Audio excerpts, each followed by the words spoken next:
ለድንግል ማርያም የገባላትም ቃል ኪዳን የሚሻር ቃል አይደለም። እዚህ ጉዳይ ማህበራዊ ሚዲያ ላይ በወጣውና እኛ ጋር ክስ ባልቀረበ ጉዳይ እኛ ላልተወሰነ ጊዜ አግደናል ነው። ምህረት እንድናገኝ የተጣላናቸው የበደልናቸው የተቀየሙን ያስቀየምናቸውን በሙሉ ሰላም ጤና ይስጥልኝ። ውድ የአርአያ ሚዲያ ቤተሰቦቻችን እንደምን አላችሁ? በያላችሁበት ሰዓት አቆጣጠር እንዳላችሁበት ሁኔታ ሰላማችሁ ብዝት ይበል ማለት ፈልጋለሁ። እንኳን አደረሳችሁ፣ እንኳን አደረሰን። ዛሬ የእመቤታችን የቅድስተ ቅዱሳን የድንግል ማርያም የኪዳነ ምህረት የቃል ኪዳን ቀኗ ነው አይደለም? እናንተንም እንኳን አደረሳችሁ። የኪዳነ ምህረት ወዳጆች፣ የእመቤታችን ወዳጆች፣ የቃል ኪዳኗ ልጆች የሆናችሁ የአስራት ልጆቿ ኢትዮጵያውያን ኦርቶዶክሳውያን በሙሉ እንኳን አደረሳችሁ፣ እንኳን አደረሰን። የመጀመሪያው መልእክቴ ነው። ታመው የተኙ በሆስፒታል ያሉ በጸበል ስፍራ የሚገኙ በስደትና በመከራ ውስጥ የሚገኙ ወገኖቻችን በሙሉ እግዚአብሔር ያስብልን፣ ከክፉ ነገር በሙሉ ያርቀልን። እግዚአብሔር እንድንድን በጣም ብዙ ምክንያት ሰጥቶናል አይደለም? ዛሬ ብዙ ነገር አላቀርብላችሁ ነግራችኋለሁ፣ ቃል ገብቼ የለም። ሰኞ ዕለት የእናንተን መረጃዎች በተወሰነ መልኩ ይዤ በእናንተ መረጃዎች ላይ በጠየቃችሁን ጥያቄዎች ላይ ምላሾችን አቀርባለሁ ብያችኋለሁ። በዛ መሰረት ከአንድ ቀን ላይ ሶስት መረጃዎችን እያያዝኩኝ ወደ ኋላ እየሄድኩኝ ምላሾች ይሰጣለሁ። ይሄ የመጀመሪያው ነው መልእክት የሚሆነው ለሁላችንም እንዲሆን። ከዛ በተረፈ የምናደርገው ዛሬ ስለ እመቤታችን ቅድስተ ቅዱሳን ድንግል ማርያም የኪዳነ ምህረት ቀን ለዛሬ የሚሆን መልእክት፣ ምክንያቱም ዛሬ ኃጢአት የሚሰረይበት ምህረት የሚሰጥበት በስሜ የተማጸነ በስሜ ያጽናና በስሜ የለመነ በስሜ ምጽዋት ያደረገ በስሜ መልካም ነገር ሁሉ ላደረገ ምህረትን አድርግለት ተብሎ ለፈጣሪ አድርግልኝ ተብሎ ፈጣሪን የተጠየቀበትና እመቤታችንም በምልጃዋ በረድኤቷ ቃል ኪዳን የተገባላት ቀን ነው። ስለዚህ ቃል ኪዳኗን እኛም እናስባለን። እኔ አንድ ነገር በዚሁ አጋጣሚ ላስታውሳችሁ። ህማማት ከገባ ወይ ደግሞ የአብይ ጾም ከገባ በኋላ ቸብቸቦ ጭብጨባ የለም አይደል? እኔ በማቀው በቀኑና ስርዓታችን ታቦት አይወጣም። አብይ ጾም ከገባ ታቦት አይወጣም። ለዚህ ነው መጋቢት 27ን ወደ ጥቅምት 27 አድርገን መድኃኔዓለም የምናከብረው። ልክ እንደዚህ ሁሉ ታቦት ወደ አደባባይ ወጥቶ አይከበርም። የማቀው እንግዲህ የስርዓታችን ማወቅ ከጀመርኩ በኋላ ነው እንግዲህ። ነገር ግን አሁን ሁሉም ቦታ ላይ ጳጳሶች ባሉበት ጭምር ይወጣልና የከተማና የገጠር የሚባል አሰራር እንዳለ እየሰማሁ ነው። ስለሱ ጉዳይ እስቲ አንድ አባት በሰፊው መረጃ ይዤ እመጣላችኋለሁ በማስረጃም ጭምር። ስለዚህ የዛሬ ፕሮግራማችንን ወደዚህኛው ጉዳያችን ነው የምንገባውና የመምህራኖቻችን የሚያስተምሩን እንሰማለን። እንደገና ደግሞ በዋናነት ደግሞ የእናንተን ጥያቄዎች ምላሽ እንሰጣለን። ምንም ጉዳዮች ላይ ከዛ ውጪ አስተያየትም ትችትም ምንም ሀሳብም አናቀርብም። እንዲታረም የምናቀርበው ነገር የለም። ዛሬ የምህረት ቀን ነው። ከመሸጋገሪያ በኋላ እንገናኝ።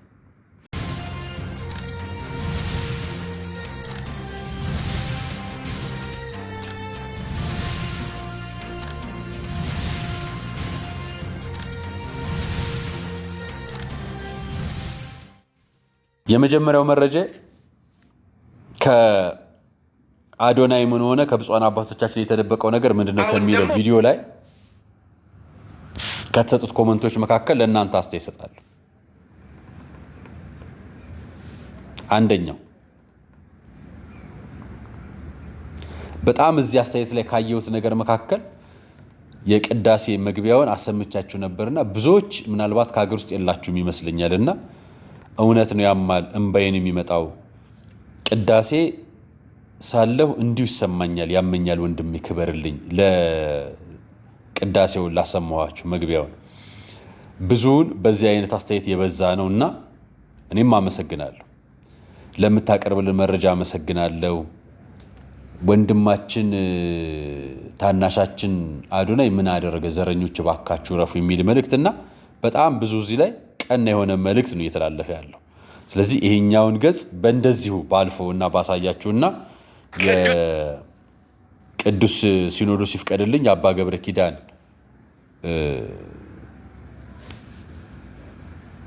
መጽደቂያ መንገዶች የሚልና የአባ ጸጋ ዛብን ይዤ የቀረብኩት ላይ ገብቼ ሌላችሁ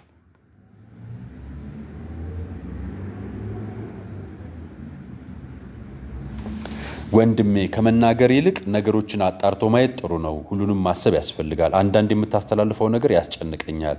አባታችን በረከታቸው ይድርብን፣ ሳታጣራ አትተንትን ይለናልና ወንድማችን የሰጠ ያለው በብፁዕ አቡነ ኤርሚያስ ጉዳይ ላይ ይመስለኛልና የኛ መረጃዎች ከደረሱ በኋላ ይረፍዳሉ እና ጉዳዮቹ ቅዳሴ ነው እና እኛ አይነት አስተያየቶች ማናቸውም ኖርማል ሰው የሚሰጣቸው አስተያየቶች ናቸው። ነገር ግን እኛ ጠለቅ ብለን የምናየው ምንድነው ብዙ ጊዜ ሌላኛው ወገን ስትጠይቋቸው መከላከያ መንገድ ያዘጋጃሉ። አስተውላችሁ ከሆነ በራሳቸው እውነተኛ የሆኑ አባቶችና እውነተኛ የሆኑ መረጃዎች ከሆኑ ወደፊት ለፊት ይመጣሉ።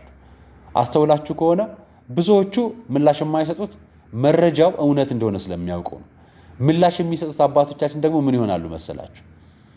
ምላሾቹን ይዘው ይመጣሉ ፊት ለፊት። ምክንያቱም እነሱ ከእውነትና ከሐቅ ጋር እንጂ ከቂምና ከበቀል ጋር ስላልቆሙ ማለት ነው። እኛ የምንነግራቸው መረጃዎች አባቶችን ማሳጣት አይደለም ትልቁ ስራ። አባቶች እንዲከበሩ መረጃውም እንዴት ተላልፎ ወደ ሚዲያ እንደሚመጣ እንዲያውቁትም ጭምር። የመጀመሪያው መረጃ ስናቀርብላችሁ ትዝ ይላችሁ ከሆነ እዛው ጋሸና ላይ የብፁዕ አቡነ ኤርሚያስን ጉዳይ ጋሸና ላይ ታቦት ገብቶ ቅዳሴ አንድ ዓመት ነው ያሉን እነሱ። አንድ ዓመት የተቀደሰበት ካሉን እንግዲህ ታቦት ከገባ ታቦት የሚገባ በብፁዓን አባቶች ፈቃድ ብቻ ነው። እነሱ ግን ብፁዓን አባቶች ፈቃዱን ሰርዘውታል።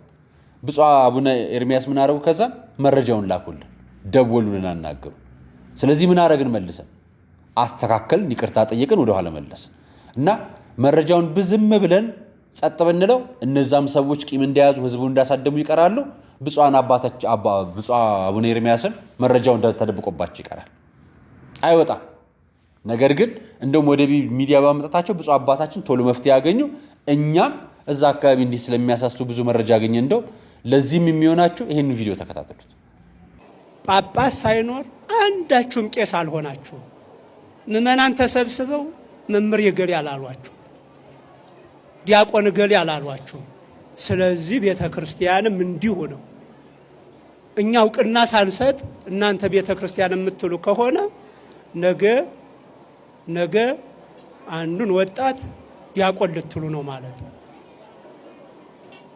በመዋቅሩ ጠይቃችሁ ባርከን እኛ ዕቃ ሆነን መሳሪያ ሆነን እግዚአብሔር አክብሮ ጽሌ ሳይሰጥ ጽላት አስገባን የምትሉ ከሆነ በጣም ተሳስታችኋል ማለት ነው። እኔ ጳጳስ የሆንኩት ምዕመናን ተሰብስበው ጳጳሱን ስላሉኝ አይደለም። ይቺ ሐዋርያዊት ቤተ ክርስቲያን ከሐዋርያት ጀምሮ ሰንሰለቱ ሳይቋረጥባት በዛ ሰንሰለት ነው ጸጋ መንፈስ ቅዱስ እኔ ላይ ያደረው። ይሄን አምኜ ነው። እንዳያችሁት ነው ቪዲዮ።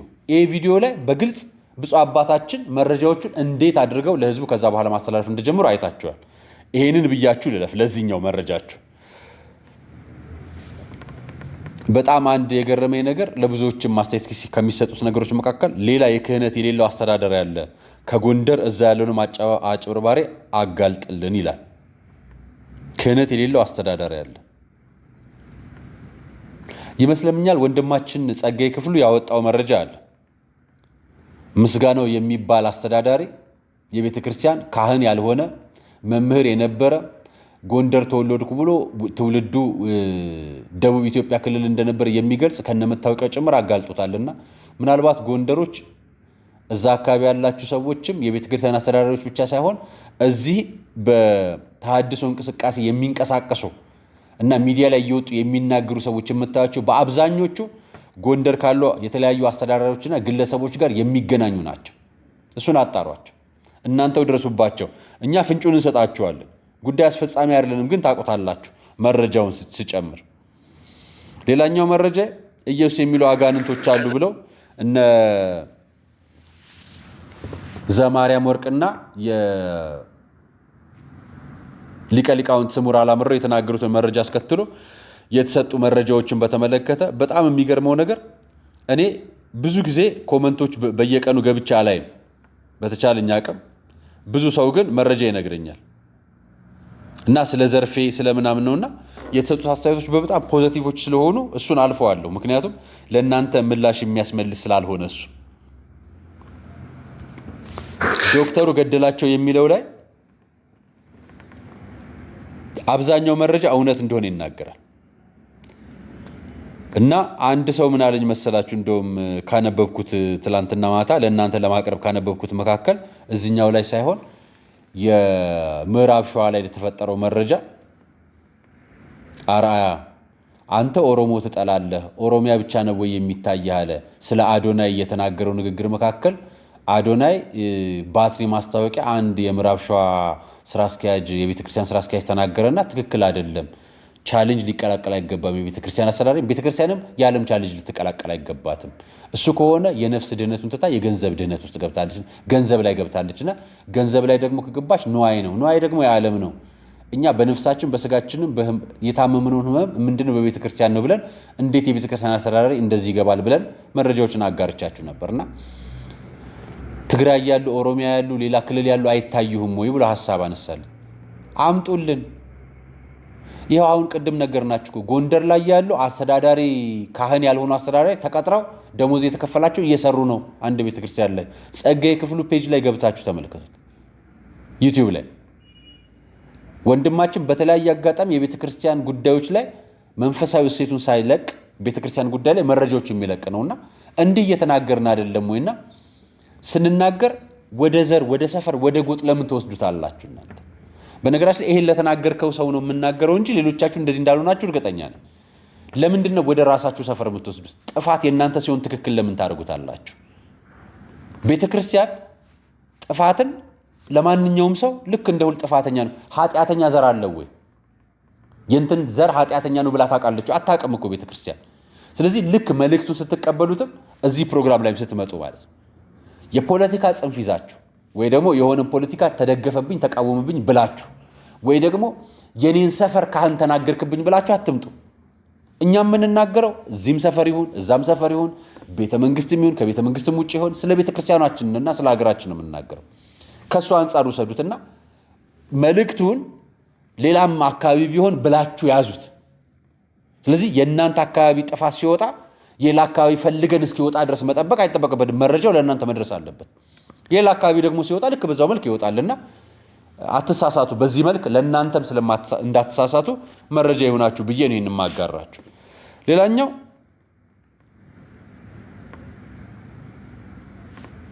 በዓልን በተመለከተ ባለፉት ጊዜያቶች በተለይ የዚህ የጾም ከመግባቱ በፊት የቅዳሜውን ዕለት የፌብሩዋሪ 14 ማለት ነው የፍቅረኞች ቀን ወይ ደግሞ ቫላንታይን ዴይ በሚል እየተከበረ ይገኛል እና በዚህም አራያ ትምህርት ሚኒስቴር እኮ የበዓላቶችን እንደዚህ የውጭ በዓላቶችን ከልክሏል አዋጅ አውጥቷልና መመሪያ አውጥቷል አሉ እዚህ ኮሜንት ላይ ያገኘሁት ነው ይሁት እኛ እኮ የተቸገርነው አዋጁ መውጣቱ አይደለም አዋጁን ለመፈጸም የሚፈቀድበትና የማይፈቀድበት አሁን ትምህርት ሚኒስቴር ከትምህርት ተቋማት ቦታ ውጭ ያለውን ጉዳይ ማስፈጸም አይችልም እኛ እየተናገርን ያለው ደግሞ በቤርጎም ጭምር ነው ያሳያቸው አይ ቲንክ ካስታወስኩኝ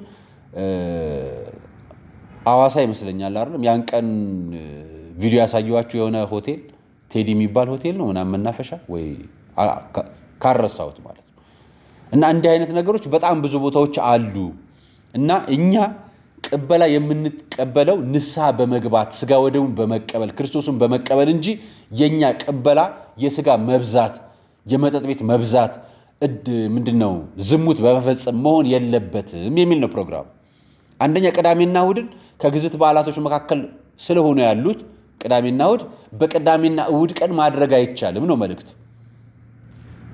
ስለዚህ በቅዳሜና እሁድ እንኳን አይደለም ኖርማሊ ቅበላ ቀርቶ በመደበኛውም ጊዜ ትዳር ያላቸው ሰዎች ግንኙነት የማይፈጸሙባቸው ቀኖች መካከል አምስቱ የግዝት ቀናት ናቸው እነሱ መካከል ደግሞ ቅዳሜና እሁድ አሉ ያን ቀን ደግሞ ቅዳሜና እሁድ ነው ስለዚህ ሳትጋቡ ሌላ ቦታ ሄዳችሁም አመነዘራችሁ ነው እንዲያታድርጉ የሚል መልእክት እንጂ ህግ የተጻፈኩ በጣም ብዙ አለ ያው የህሊና ዳኝነትና የእግዚአብሔርን መፍራት ይበልጥ የለም ለሱ ነው መልእክቱ የተላለፈውና ከዛ አንፃር ያዙት ማለት ፈልጋለሁ የዛሬው መልእክቶቼ ወደ ኋላ ተመልሼ አንድ ሳምንቱን ነው ያያዩ ያሉት ሌላ ለመልስላችሁ የመምህር ተስፋዬን በተመለከተ ያቀረብኩላችሁ አንድ መረጃ ነበር አርቲስት ፓፒሎ ታደሰ የምትባልና መምህር ተስፋዬ በጣም ብዙዎቻችሁ መምህር ተስፋዬ አበራ እነዚህ ጎዳናዎችን በመርዳት መንፈሳዊ ነገር በማስተማር እንዲሁም በመደጎም ቤት ክራይ በመክፈል ጭምር በጣም ብዙ እየሰራ ነውና እውቅና ስለሰጠው እናመሰግናለን።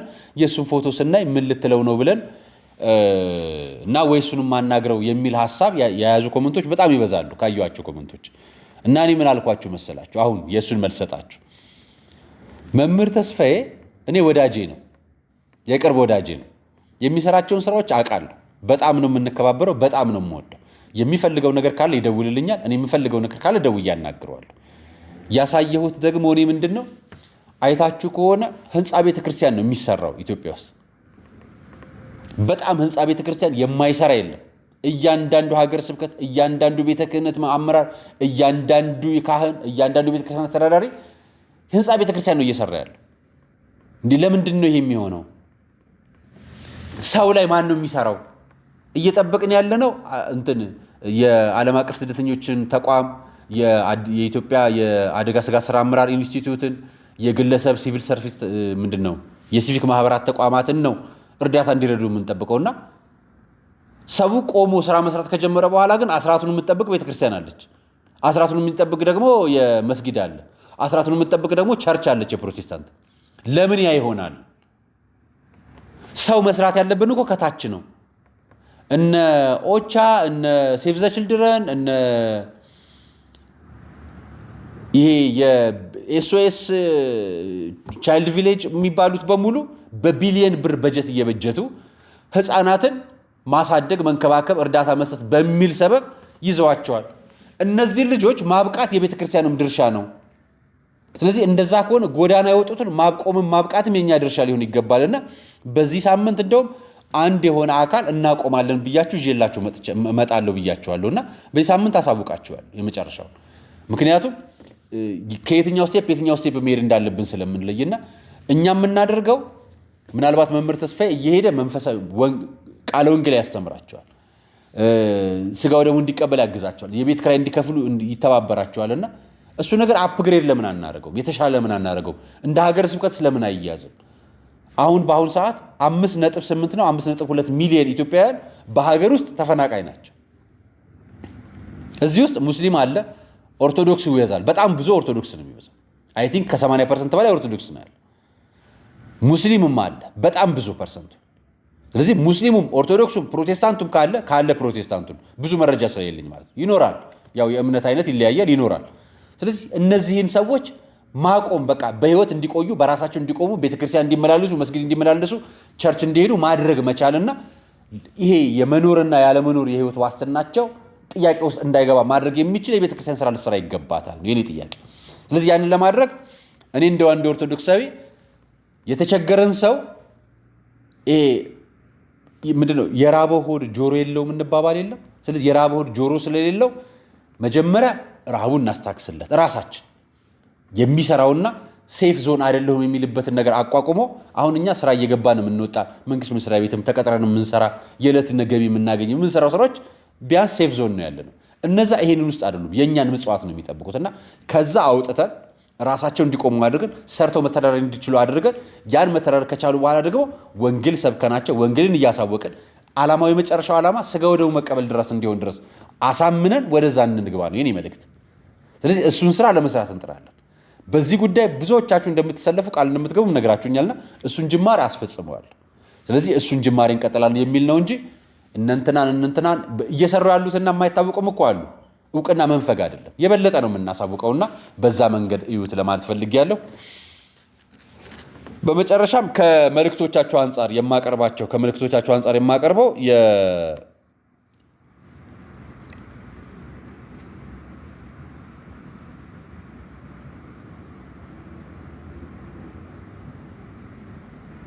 የደፋሪው መነኩሴ ታገደን ጉዳይ ነው። ደፋሪው መነኩሴ ታገደ የሚለው መረጃ በዚህ በባህር ዳርና አካባቢ ሀገረ ስብከት ላይ መረጃው ሰዎች በአንድ ወገን ያሉትን ነው ስህተት ነው የምትሉኝ ሰዎች ይሄን ደብዳቤ ተመልከቱ።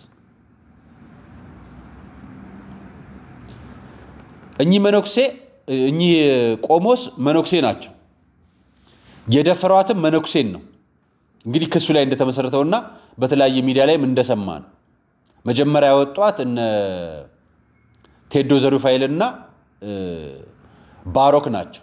ከዛ በኋላ እግረኛው ሚዲያ ላይ ወጥተው ቆሞሱ መነኩሲቷም ወጥተው በአደባባይ ተናግረዋልና ወደ ፍርድ ቤት ጉዳይ ሄዶ ከአዲስ አበባ ተመልሶ ሄዷል። በዚህ ጉዳይ ላይ የምትከታተል አንድ እህታችን ደውላልኝ ነበር። እህታችን ሰላማዊትን በጣም እናመሰግናለን ለሰጠሽን መረጃ በሙሉ ማለት ነው። እያደረግሽ ላለሽው ቀና ተግባር በጣም እናመሰግናለን። ደብዳቤው የሚለው በዚህ ጉዳይ ማህበራዊ ሚዲያ ላይ በወጣውና እኛ ጋር ክስ ባልቀረበው ጉዳይ እኛ ላልተወሰነ ጊዜ አግደናል ነው የሚለው። መሃል ላይ መረጃው እንደውም አስተካክለው ለመንገር የሞከሩትና ይሄ ነገር በዛ አይደለም አልተወሰነባቸውም ብሎ ለይገልጹልኝ የሞከሩት በትምህርት ምክንያት ነውና አሳስተውሃል ብለው ነበር የነገሩኝ። አይደለም በትምህርት ምክንያት ይሄው በደብዳቤው ምክንያት እና በዚሁ ማህበራዊ ሚዲያ ላይ ደፍረዋል በተባሉ ምክንያት ነውና በሱ መንገድ ያዙት። እኛም መረጃውን በጋራ በዛ መልክ እንይዘዋለን። ከዛ ውጪ ዛሬ የሚሄድላችሁ እንግዲህ ለ7 ቀናት ነው ለ8 ቀናት ቪዲዮዎች ወደ ኋላ ገብቼ ኮሜንቶች አየሁላችሁ እና ወቀሳም አለው የተወሰኑ በጣም ብዙ ምስጋናዎች አሉት። ምን ማብራሪያ የሚያስፈልጋቸውን ነገሮች አብራርቼላችኋለሁ። በቀጣይ በዝርዝር ነው የምንሄድባቸው። አንዳንዶቹን በተለይ ጥያቄ የሚፈጥርባችሁና እነዚህ ነገሮች አልገቡኝ የምትሏቸውን ነገሮች በኮሜንት ስጡኝ ብያችሁ ነበር አልብለት አልሰጣችሁኝም። ስለዚህ የማደርገው ምንድነው የምትሰጡኝን ቀን ገብቼ እነሱን ጥያቄዎች አያይዤ ወደ እናንተ አቀርባችኋለሁ። ትችቶችን ቢሆኑ በነገራችን ላይ አመሰግናለሁ ላቀረባችሁልኝ ነገር፣ ሁሉም ነገር ለኔ ስለሚጠቅመኝ ማለት ነው። ወቀሳውንም ሙገሳውንም እንደየአቅሙ እቀበላለሁ። እንደኔ አቅም እቀበላለሁ። ያው ደካማም አይደለሁ ኃጢአተኛ አይደለሁ። ዛሬ የምህረት ቀን አይደለ ደግሞ የኪዳነ ምህረት ቀን። እናንተንም ክፉ ለተናገራችሁት ይቅር ተበላችሁ። እውነት እኔ ነኝ የምጠይቅላችሁ እናንተ አይደለም። እኔ ይቅር ተበላችሁ። እመቤቴ ማርያም ሆይ ይቅር በይልኝ፣ ከፈጣሪ ከልጅሽ አማልጅልኝ፣ ከፈጣሪያችን ከጌታችን ከመድኃኒታችን ኢየሱስ ክርስቶስ አማልጅልኝ ይላለሁና እስኪ እነዚህን ሁለቱን መልእክቶች የእመቤታችን መልእክቶች ሰምታችሁ ታውቁ ከሆነ ዛሬ 7 ኪዳን የተቀበለችበት ቀን ነው። እመቤታችን ቅድስተ ቅዱሳን ድንግል ማርያም 7ቱ ኪዳኖች እነማን ናቸው? እንደው የኢትዮጵያ የአስራት ሀገር የተባለችውስ ለምንድን ነው? እነዚህን ቪዲዮዎች አይተን እንመለሳለን። የድንግል ማርያም ቃል ኪዳንማ ምንኛ የከበረ ይሁን። በስምሽ ቤተክርስቲያን ላነጸ፣ በስምሽ ቀዝቃዛ ውሃ ዘክሮ መታሰቢያሽን ለዘከረ፣ በስምሽ የልጁን ስም ለሰየመ፣ ያንቺን መታሰቢያ በረከት አገኝበታለሁ ብሎ ለተማጸነ በሞላ ዋጋውን አልዘነጋውም ብሎ የካቲት 16 ቀን ቃል ኪዳን ገብቶላታል። ኪዳነ ምህረት አሏት። ኪዳን ማለት ውል ስምምነት ማለት ነው። ምህረት ማለት ደግሞ ይቅርታ ቸርነት ማለት ነው። በመጽሐፍ ቅዱስ ውስጥ በጣም ብዙ አይነት ኪዳን አለ። ለምሳሌ ኪዳነ አዳም አለ። እግዚአብሔር ለአዳም የገባለት ቃል አለ። በሐሙስ ዕለት ወበመንፈቃ ሌሊት ትወለድ እሞለተ ብሎታል። ከ5 ቀን ተኩል በኋላ ከልጅ ልጅ ተወልጄ ያድንሃለሁ ብሎታል። ከአዳም ቃል ኪዳን ግን የእመቤታችን ቃል ኪዳን ይበልጣል። እግዚአብሔር ለኖህ የገባለት ቃል ኪዳን አለ። ዓለም ሁሉ በንፍሯ ከጠፋ በኋላ 8 ነፍሳትና እንስሳቶቹ ከተረፉ በኋላ እግዚአብሔር አምላክ ለኖህ የገባለት ቃል ምንድነው? እሱም ዳግም ምድርን በንፍሯ አላጠፋትም የሚለው ነው። ለዚህ ነው በኦሪት ዘፍጥረት ምዕራፍ 9 ቁጥር 12 ላይ እንዲህ ይላል፣ እግዚአብሔርም አለ በእኔና በአንተ መካከል አለ ከናንተ ጋር ባለው በሕያው ነፍስ ሁሉ መካከል ለዘላለም የማደርገው የቃል ኪዳን ምልክቴ ይሄ ነው አለ። ይሄ ምንድነው? ቀስተ ደመና ነው። ዛሬ ድረስ ዝናብ በዘነበ ቁጥር ቀስተ ደመና ይወጣል። ያ ቃል ኪዳን ዘላለማዊ ነው፣ የሚሻር ቃል አይደለም። ለድንግል ማርያም የገባላትም ቃል ኪዳን የሚሻር ቃል አይደለም። ስለዚህ ብዙ አይነት ቃል ኪዳን በመጽሐፍ ቅዱስ ተገብቷል። ለምሳሌ ቃል ኪዳኑ ግን ለኖህ ብቻ የገባው አይደለም። ለአብርሃም ቃል ኪዳን ገብቷል፣ ለይስሐቅ ቃል ኪዳን ገብቷል፣ ለያዕቆብ ቃል ኪዳን ገብቷል። ለዚህ ነው እስራኤላውያን እንኳን ከባርነት የወጡበት አንዱ ምክንያት ስለ ጽድቃቸውና ስለ በጎነታቸው አልነበረም። ከግብጽ ባርነት ያወጣቸው እግዚአብሔር ስለ አብርሃም ስለ አባቶቻቸው ስለ አብርሃም ስለ ይስሐቅና ስለ ያዕቆብ እንደነበረ መጽሐፍ ቅዱስ ይናገራል። በኦሪት ዘጸአት ምዕራፍ 2 ቁጥር 24 ላይ እንዲህ ይላል እግዚአብሔር ለሙሴ፣ እግዚአብሔርም የለቅሷቸውን ድምፅ ሰማ፣ እግዚአብሔርም ከአብርሃም ከይስሐቅ ከያዕቆብ ጋር ያደረገውን ቃል ኪዳን አሰበ ይላል። ህዝቡን ነፃ ያወጣው ስለ አብርሃም ስለ ይስሐቅ ስለ ያዕቆብ የገባውን ቃል ኪዳን አስቦላቸው ነው። ዛሬም የድንግል ማርያምን ቃል ኪዳን አስቦ ይምረናል። ዛሬም የእናታችን የድንግል ማርያምን ቃል ኪዳን ሳይዘነጋ ስንማጸናት ዛሬም ቃል ኪዳኗ ይሰራል። አብርሃምና ይስሐቅ ያዕቆብን ቃል ኪዳን ልመናና ጸሎት ዘምቶ የነሱን መታሰቢያ ሳይዘነጋ ህዝብን ከባርነት ነፃ ካወጣ ዛሬም እግዚአብሔር ስለሷ ብሎ ነፍሳትን ይመራልና አንዱ መጽሐፍ ቅዱስ ላይ የምናገኘው ብዙ አይነት ኪዳን አለ። ሌላው የምንመለከተው በመጽሐፍ ቅዱስ ውስጥ በኦሪት ዘዳግም ምዕራፍ 7 ቁጥር 9 ላይ ተጽፎ የምናገኘው ቃል አለ። ምን ይላል? አንተም አምላክ እግዚአብሔር እርሱ አምላክ እንደሆነ ለሚወዱትም ትእዛዙን ለሚጠብቁ ቃል ኪዳኑንና ምህረቱን እስከ 1000 ትውልድ ድረስ የሚጠብቅ የታመነ አምላክ እንደሆነ ወቃል። ለቅዱሳኖቹ ለአባቶቹ ለቅዱሳኖቹ ለደጋጎቹ ቅዱሳን የገባውን ቃል ኪዳን ለዘላለም እንደሚጸና ወቅ ይለዋልና ለቅዱሳን የሚገባው ቃል ኪዳን ዘላለማዊ ነው። ለዚህ ነው መጽሐፈ ምሳሌ ምዕራፍ 11 ቁጥር 21 ላይ የጻድቃን ዘር ግን ይድናል አለ። ይሄ ምን ማለቱ ነው? የጻድቃን ዘር ያለው የጻድቃን የዘር ሐረግ በደም የሚዋረድ በዘር የሚዋለድ ማለት ሳይሆን ዘር ያለው ሃይማኖትን ነው። የጻድቃንን ሃይማኖት ሃይማኖቴ ነው ያለ በጻድቃን ጸሎት የተማመነ ይድናል ማለቱ ነው። ስለዚህ ያለ ሶሎሞን የጻድቃን ዘር ግን ይድናል አለ። ስለዚህ የቅዱሳን ኪዳን እንኳን ለእመቤታችን ለቅዱሳን እንኳን ተገብቶላቸዋል። ለዚህ ነው የማቴዎስ ወንጌል ምዕራፍ 26 ቁጥር 13 ላይ ያቺን ሴት እናውቃታለን። በክርስቶስ እግር ስር መታ ሽቶ አፍስሳ በፀጉሯ ማብሰዋለች እና ጌታ ምንድነው ያለው? መታ ሽቱ ስላፈሰሰች ብቻ ጌታችን ኢየሱስ ክርስቶስ አንድ የሚደንቅ መታሰቢያ ገብቶላታል። እንዲህ ይላል፣ እውነት እላችኋለሁ ይህ ወንጌል በዓለም ሁሉ በማናቸው ስፍራ በሚሰበክበት እርሷ ያደረገችው ደግሞ ለእርሷ መታሰቢያ እንዲሆን ይነገራል። ማርያም ሽቶ አምጥታ የሽቶ ብልቃጥን ከፍታ ሽቱን አፍስሳ መታሰቢያ ዘላለማዊ ነው ካላት ንጽሕት ድንግል ማርያም በድንግልና ወልዳ የሽቶ ብልቃጥ የሆነ ሽቶ ክርስቶስን ያስገኘችማ እንዴት ዘላለማዊ መታሰቢያ ይደረግላት? ከማርያም ሽቶ እኮ የድንግል ማርያም ሽቶ ክርስቶስ እኮ ይበልጣል። ማርያም ያፈሰሰችው ከቀደመ ከኃጢአቷ ሕይወት ተመልሳ ነው። ድንግል ማርያም እኮ ኃጢአት አልሰራችም። ኃጢአት የሰራች ሴት መታሰቢያ ካልተዘነጋ ኃጢአት ያልሰራች ሴትማ እንዴት መታሰቢያ ዘላለማዊ ይሆን? ማርያም ውድ ሽቶ አመጣች። እመቤታችን እኮ ውድ የተባለ ዓለም ሁሉ ቢሰበሰብ ሚዛን ሆኖ ሊተካው የማይችል አምላክን እኮ ነው የወለደችው። በኃጢአተኛዋ ማርያም ዘንድ ሽቶ ተይዞ ተገኘ። በደገኛይቱ ማርያም ዘንድ ግን ኢየሱስ ክርስቶስ ተይዞ ተገኘ። ዛሬ ኪዳነ ምሕረት ናት አይደለችም? እግዚአብሔር ዓለምን ለድንግል ማርያም ኪዳን አድርጎ የሰጣት ዓርብ ነው። ኢትዮጵያን የሰጣት ግን ገና በ2 ዓመቱ ነው። ስለዚህ እመቤታችን ርስቷ ትባላለች። በስደት ያረፈችባት ስለሆነች ገና በ2 ዓመቱ የተቀበለችው ከልጇ እጅ የተቀበለቻት ርስቷ ስለሆነች ሐዘኗን ትሽርልናለች። እመቤታችን እንዲሁ ይገርመኛል። የመጸወተ የዘከረ የተራቆተውን ያለበሰ የተራበውን ያበላ እንዲህ ያላለችና በስም ያዘነውን ያረጋጋውን ማረልኝ አለችው። በስም ያዘነውን ያረጋጋ ማለት አይዞ ማርያምን ያህል እናት እያለችህ ብሎ ያጽናናውን ማለት ነው። ድንግል ማርያም አለችልህ ያለውንም ቢሆን እባክህ አጽናናልኝ። እውነት ነው። እሷ አለችላችሁ ከማለት በላይ ምን ማጽናናት አለ? ምን ገንዘብ አለ? ምን ትርፍ አለ? ጸጋን የተመላችውን ከመስጠት በላይ ምን ጸጋ ይኖራል ብላችሁ ነው? የጸጋ ግምጃ ቤት እሷ አይደለች? መዝገበ መድኃኒት፣ መዝገበ ረድኤት፣ መዝገበ ጸጋ፣ መዝገበ ፈውስ እሷ እኮ ናት። መዝገበ ትንሣኤ፣ መዝገበ ቁርባን ማርያም እኮ ናት። እሷ አለችልህ፣ እሷ አለችልሽ፣ እሷ አለችላችሁ ከማለት በላይ ምን ማጽናናት ይኖራል? በእናቱ እንዲያጽናናን እግዚአብሔር ቅዱስ ፈቃዱ ይሆንልን።